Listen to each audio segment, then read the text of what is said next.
Ayan, video naman daw natin si Umal.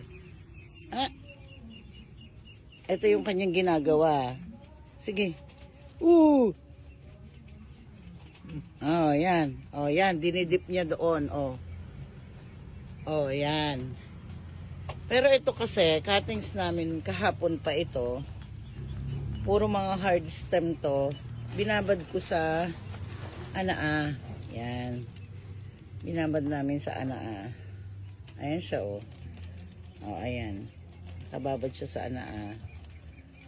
Tsaka niya ididip doon sa rooting hormones natin. Ayan, tignan natin kung paano siya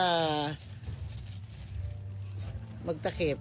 Kasi siya yung pinaka-master natin sa pagro-rooted. Yan. Pag hindi ko maharap at nakapag-harvest ako ng pwedeng pang-rooted, yan ang ginagawa niya. Yan yung kanyang trabaho. Ayan. O, diba? After 1 month, pwede na tayong mag-harvest. Nandito pala yung ano. Apa. Ayan.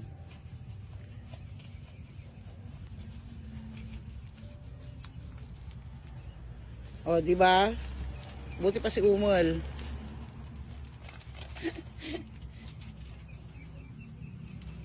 Ayan, yung gamit po naming plastic is 0.3. Yung thickness niya, yung kapal niya, 0.3. O, si Babay Nagarod. Oh.